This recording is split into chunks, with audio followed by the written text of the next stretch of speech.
Hello mga kapatid, isang magandang umaga at magandang araw ng Sabado sa inyong lahat. At syempre wala tayong pasok ngayon kaya may time tayo na maglinis ng ating garahe. At syempre yung mga kahoy na nilagay natin sa bintana ay itatabi na rin natin. Kasi wala na rin snow ngayon, tagtunaw ng snow. Kaya lahat ng mga ginagamit natin nung winter na nilabas natin para pang tawag dito, pantakip sa ating mga bintana kagaya niyan ay itatabi na natin sa ating garahe. At syempre lilinisin din natin ang ating garahe. Nakita niyo yung part na yan, di ba nung nakaraan napakataas ng snow diyan yan, bundok pa siya diyan. Pero ngayon as in wala na, nakikita na mismo yung aking yung aking taniman. So andun na nga si Budoy in Japan, nakikita na natin mga kapatid. Ayun, umakyat siya sa maliit na hagdan at syempre umpisahan niya diyan. Yung bintana na yan kasi diyan yung namin, yung tawag nito, yung aming music room. So kaya nilalagyan din namin ng kahoy diyan kasi pag kalakasan nga ng snow, pumupunta diyan sa bintana, umiikot yung snow, natatabunan. Kaya kailangan talaga ng kahoy para hindi mabasag yung mga salamin. Ayan na nga, tinatanggal niya na mga kapatid. At syempre, pagkatanggal niya niyan, susunod naman niya yung sa malaki namin yan sa may, ayan, yung parang sa sala namin yung bintana diyan yan. Yung mga iba niyan kasi natanggal na, tinanggal nila yan ng kapatid niya nung dumating dito nung nakaraan. So ayan, lalagay niya muna dyan sa gilid. At ito na nga, ito yung aming grill mga kapatid yung ginawa niya. So meron ako niyan kasi laging may mga pusa na nagpupunta sa amin. Kaya bumili talaga ako niyan, tapos bumili ako ng pagkain. Tapos nilalagay ko dyan, nilalagay ko lang ng pagkain. At syempre, after nilang kumain, ibabalik ko muna ulit dyan sa taas, yan, para hindi ka pakalat-kalat. So ito yung handmade na grill namin, barbecuehan, yung ginawa ni Budoy yan, nung last year pa. Ayan, puntahan muna natin si Budoy kung anong ginagawa niya. Ayan, tinatabi niya na nga. At syempre, habang may ginagawa si Daddy sa likod, ay ito na naman ang ating buninay. Siyempre muna siya, magsasakyan, brum-brum muna, brum-brum dito, brum-brum doon. At siyempre bago tayo mapagalitan, mga kapatid, kailangan na natin tulungan si Daddy. Iyon. So ayan na nga, kunwari pasilip-silip pa ako diyan. Kunwari nagtatanong ako anong gagawin ko. Ayun, syempre nilabas yung paso na yan, ang takip, tanim niya, strawberry. Yan, kay Bunini, strawberry yan, mga kapatid. So, sakto yan kasi medyo malamig pa, pwede na siyang ilabas. Yan, dalawang paso na yan, strawberry na yan. 3 years na yan, natanim ko, hindi siya namamatay. At nakailang harvest na rin ako dyan, mga kapatid. At ito na nga yung mga bangko na yan, ang dami naming bangko, di ba? Sagana sa bangko. Ano yan, bigay lang sa amin yan ng boss ni Budoy in Japan.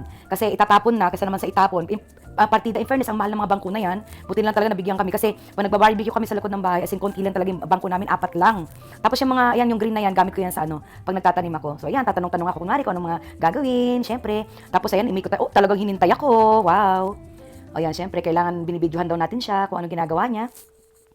At ito yung sa harapan namin sa garahe. So ito yung ilalabas niya muna yung bisikleta. Yung bisikleta na yung bagong bili yan, mga kapatid. Charos. Kasi pag hindi niya ako mahatid o kaya gamit niya sa sasakyan, di rin ako makakapag-drive kasi gamit niya nga yung kotse. So kailangan natin magbisikleta papasok sa trabaho. Saglit lang naman yun yung pag nagbisikleta ka nasa 10 to 15 minutes lang, pwede na yung bisikletahin mo.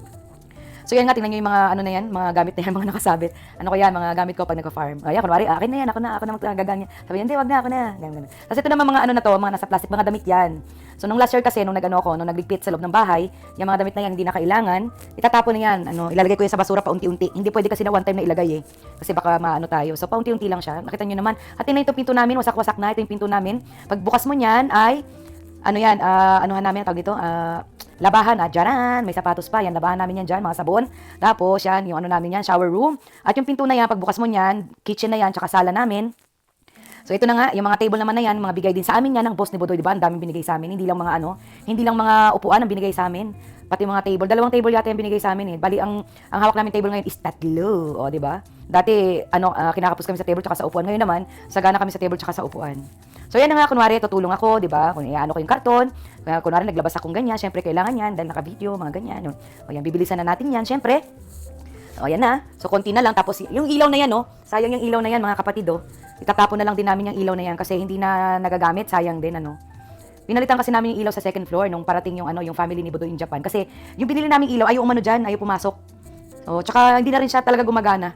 Pero sayang, pag pinalitan lang yung bumbilya niyan, gagana pa siya. Kaya lang, ayaw na rin kasi ni Budoy kasi nakabili na nga ng bago. So, itatapon na lang daw siya. Yan. Ay, masyado siyang mayaman. Bili dito, bili doon. At ayan na nga, tatabi na namin yung mga kalat. Ilalagay na sa plastic, syempre. Tapos ilalabas ko muna. Yung mga iba, anuhin natin yung mga karton na yan. Lalagay natin sa plastic. At syempre, anuhin natin yan. Hanggang ito, kailangan i-flat natin yung mga karton para maganda yung pag itinapon natin. Kasi may tapunan sila, Budoy yan lang din kami, swerte lang din namin kasi pag yung mga gamit namin na kasi dito pag nagtapon ka, mga kapatid, may bayad. Pag nagtapon ka ng washing machine o ng ref kasi may bayad. So, ayan, gagawin natin dyan. Siyempre, ha? O, di ba? Talon, O, di ba? Talon mo, kala mo, ha? O, yan. Siyempre, konting talon muna, exercise. Ay, mabalik tayo sa usapan kasi kagaya yung mga karton na yan, may tapunan sila kasi nagagawang pera yan, pinapalitan nila yan eh.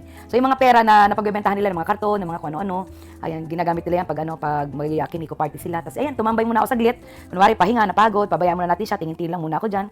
Ayan, parang nasa kanto lang, ayan. Tapos, syempre, hawakan natin siya sa balikat, okay ka lang ba? Sabi ko gano'n. At syempre, nakakita tayo ng bola. Yung bola na walang hangin, i-ano natin yan, i-try nga natin yan. Nakakamiss na rin mag-basketball. Akala nyo, ayun, nakapagpaikot tayo, ha? Akala nyo, sabi ko, ang galing ko dyan, ang galing ko, di ba? Sabi niya, ang galing mo, ha? Parang ganun lang, wala lang. At ito na nga yung mga damit na naka-plastic kanina, ilagay ko muna sa loob para isasama natin yan sa basura pa isa-isa or padala-dalawa, hindi kasi natin pwedeng biglain, mga kapatid. Ayan, kasi hindi natin pwedeng itapon doon sa tapunan nila kasi mahalata eh. Kasi walang tatapon ng damit doon. So, yung cabinet na yan, ilalagay muna namin dito, yung urong namin dito para luminis diyan sa yung part na yan para lumuwag, para may madaanan kami. So, dalawa muna kami, ganyan. Tutulungan ko siya kasi, alam niyo naman, balakang niya, hindi siya pwede mag-isa. Nagkakaedad na kasi kami pareho. So, kailangan talaga nagtutulungan kaming dalawa. Ayan na nga, di ba? Di ba? Yan yung dati naming cabinet. Kasi bago mag-New Year, bumili ako ng cabinet na bago. Ayan, yung gulong ng sasakyan, inano ko muna, inurong din. Kasi, pang summer yan, nagulong na yan. So, after, konti na lang, kapalit na rin kami ng gulong, mga kapatid. So, ayan, itatabi muna natin yan, pangalawa. Yan, pangatlo. Di ba? Parang bata lang naglalaro. Pangatlo. Bilisan mo naman. Ayan, pang-apat. Siyempre. Akala nyo, lakas-lakasan, pero after niyan, sumakit ang balakang niyan. Ayan na nga, Sige pa. Tapos nagtatanong ako, ano pang gagawin dyan? Tapos sabi ni Budoy, kunin mo pa yung ibang Talagang ako pinagbuhat niya, Tapos sabi niya, bakit dalawang buhat mo? Sabi ko, hindi, kaya ko to, malakas ako. Powerpuff Girl yan. Yun. So, pinabayaan niya ako. Malakas daw ako eh. Ayun. Meron pang natira, dalawa pa rin. Kala nyo, dalawa. Kaya, ano naman kasi siya, wala siya yung bakal, as in talaga yung goma na gulong lang siya. So, ito naman yung mga kala, talaga din natin sa labas yan para at least lumuwag na, di ba, may nadaanan na, pwede na kaming dumaan diretso. Yan, may nakita tayong, dyan, bricks na maliit, kunwari, Ito yung lumang, bisikleta na gamit ko dati. Yun, papalitan na natin. Bigay lang sa akin yan ng kaibigan ko na Pilipina rito. Yun, siya na ang gagamit yan. At ayan na nga, lumuwag ng mga kapatid. I-check muna natin si Boss Madam. Si Bunini, kung ano na nangyayari sa kanya. At ayan, kasi sobrang lakas ng hangin, iniwan ko siya sa labas. Ayan, at least maarawan din siya, Ayan, tumabingi siya. Medyo umurong siya ng kanyang pag-upo. Nadadali siya ng hangin, mga kapatid, kasi nga si Bunini ay napakagaan. At ayan, balikan natin si Budoy in Japan. Hinihila niya yung table. Yung table na yan, gawa niya rin yan. Yan. So, ayan na. Lumuwag na nga siya, As in talagang yung cabinet na to, anong tawag dito, cabinet to, lagayan to naman. Sabi ko, pwede dyan, pwede ilagay dyan. Yung minamanduhan ko siya. Hindi ako pinansin. Tapos ito naman, yung mga yung mga gamit ko yan pag nagtatanim ako. Yung mga yan kasi matataas. Yan ang mga nilalagay ko pag sa sitaw, tsaka sa ampalaya. Ang dami niyan, mga kapatid. Di ba? Napakadami. Tapos, yan, last na yata yan. Pero meron pa yan, mga bakal. Yan na, yung bakal na, Mabigat siya, guys, mabigat. Yung bakal na yan. Kinuha niya lang din yan sa lahat yan libre. Kinuha niya lang yan sa nila, sa, tawag nito, sa workplace nila. So yan, tulong daw. Sabi niya gano'n sa akin, sige, ako na maglalabas para hindi ka mahirapan. Abot-abot mo na lang. Tapos yan na, last na yan, yung mga maliliit na mga maiksi, nag-green. Tapos meron dyan bakal na nagkalat na. Kasi hindi ko na nakuha kasi natakpan na yan ng snow nung nag-start na. At ito na nga, nagwawalis na siya dyan, mga kapatid. Luminis na, di ba? Yung una natin kanina, nandiyan dyan yung nakakalat yung mga So ngayon, luminis na siya. So walis-walis siya. Walis-walis muna siya, kunwari. Ayun. At syempre, habang nagwawalis, mag-hello muna si Madam. Hello daw. Tingnan nyo, napakalakas ng hangin, di ba? Hangin. Hangin. So, ayan na nga. Ayan na. Mag-hello daw muna siya sa inyong lahat, mga kapatid. Hi! Hello. Di ba? Hi! Hello po. Ako po si Bunini. Yan, hello. Hello, bye-bye. Di ba? May pahabol pa talaga siya. At syempre, babalikan na natin ang ating partner doon si Budoy Japan. Baka mapagalitan tayo, mga kapatid, Ayan na. Eto na, nailagay na natin. Hindi ko na videohan nung kasi nahulog yung camera. At ano ba yan? Yung nakaharang dito, ano ba yung kulay itim na to? Ngayon ko lang to napansin. Ano ba to? Parang di ba lumuwag siya? Mas maganda pag ganyan ang pagkakalagay, pagkakahilera nung cabinet. Kasi balak niya dito sa bandang pader, yung may green na pintura, dito niya ilalagay pagpapatungin niya. Sabi ko parang masikip, parang mas maganda pag dito sa ilalim ng ilagay. Ihilera siyang ganyan para mas maluwag, di ba? So tama nga ako ng suggest sa kanya. At ayan na nga, kunwari hinihila ko yung cabinet na yung isa, para walisan lang, linisan. Ayan muna. Ano kayang ginagawa ni Budoy in Japan dyan? Muna kami dyan ng parang kasi yung cabinet na yung isa, siya, parang kumikiling, parang tabingi. So, ako siya ng parang ilalagay sa ilalim para magpantay. Pinagupitan niya sa akin, ginupit ko na, tapos ilalagay namin sa ilalim para magpantay. Ayan, hinila namin. Inano namin pataas. Ayan, so pantay na siya, di ba? Ayos. At ito na nga, ilalagay na namin yung mga takip ng cabinet. Yun. O, unang cabinet. Pangalawa. Tapos nakalimutan ko pa yata dyan kung paano ko ikakabit yung ano na yan, yung takip na yan. Kasi para siyang may gulong kasi sa ilalim. Yan. O, di ba? Ang tagal ko, di ba? O, ha? Hindi maipasok. O, kabog. Ayun, naipasok din. Ayan, kunwari pa, check pa kung okay siya lahat, oh. Para hindi tayo halata, o, di ba? Mapagalitan kasi tayo, eh. So, ayan na nga siya, mga kapatid. Yan na nailagay na lahat. Nakahilera na siya. O, ayan, oh. Ngayon, yung mga nilagay ko doon na gulong, ipabalik natin dyan, ihilera din natin dyan, yun. Pero habang naglalagay ako dyan, parang ang tingin niya, di ba? Tinitingnan niya ako. Kasi parang hirap daw na ginagawa ko. Upo daw kasi ako. Yun. Umupo daw ako, kaya pagulungin ko. Pag kumukuha daw ako ng mga bagay, kailangan nakaupo. Para yung lakas ko nanggagaling sa tuhod. Hindi ko nga kaya yung ganun, yung uupo ako. Tapos kukuha ako ng gamit na medyo mabigat, nakaupo. Tapos tatayo ako, di ba? Hindi ko kaya. Mas ako na, nakaano lang, nakayuko. Yan, ganyan. Sabi ko, yan. Oh. Sabi niya, upo ka. O, trinay ko. Sabi ko, di ba, tumalon pa siya konti. O. Ano yun, uupo ako. Tapos pag binuhat ko, tatalon ako. O. Sa bandang huli, hindi ko na siya pinakinggan. Oh, ayan binalik ko sa dati. Hindi niya na ako pinansin. Kasi siyempre matigas yung ulo natin. Oh, sabi ko, yan okay na yan, di ba maganda?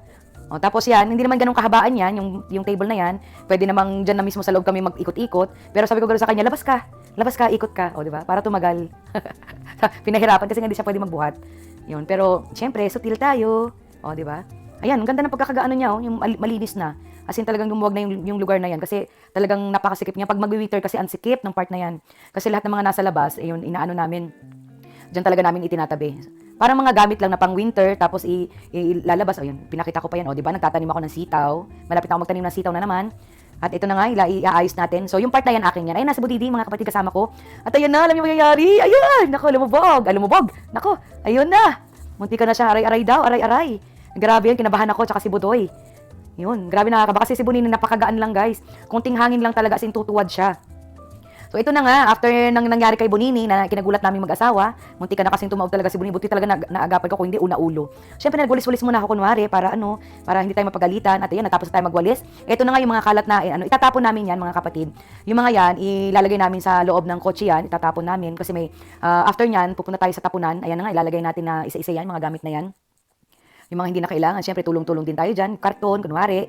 Tapos katanong pa ako kung saan ilalagay. Tapos mga dahan-dahan lang, mga ganyan. So, ayan na nga mga insan. Ayan di ba? Konti na lang.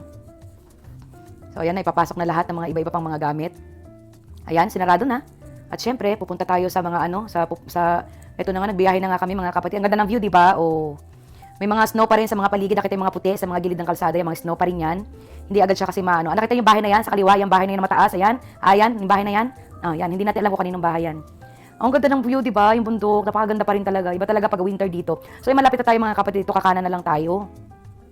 Pagpasok rito, yan, malapit na tayo. Itong pagpasok dito, kaliwat kanan yan, mga farm yan. Mga taniman yan ng mga palay, tsaka ng mga gulay, mga kapatid. Itong part naman ito, itong kaliwa, yung mga bakal na yan lahat. Yung mga yan, yung lahat yan. Sa Kilabudo in Japan yan. Sa kanila din lahat yan mga kapatid. Sa mga, mga karpentero nila yan. Itong part naman na to, itong malawak na lupa na to, dito rin lahat, sa kanila rin lahat yan. So dito nagtatapon lahat. Tsaka yung mga kailangan nila sa workplace nila. Kasi dalawang company kasi yan, sa construction worker at saka sa mga carpenters. So diyan lahat yan nila kinukuha yung mga kailangan nila. Kasi yung mga lupa, di ba? Mga buhangin, sa mga gumagawa ng bahay. Yung mga, yung mga lagayan na yan, lahat yan, iba-iba ang laman. Halimbawa, yung mga, basta kung ano mga gamit nila sa mga sa mga pagtatrabaho. Tapos ito na nga mga kapatid. So ayan, nasaan siya? Nasaan ako? Sabi niya, saan ako? Paikot-ikot siya, di ba? Di niya alam. Sa sobrang luwag, di niya alam kung saan niya tatapon yung kahoy. Nalito siya.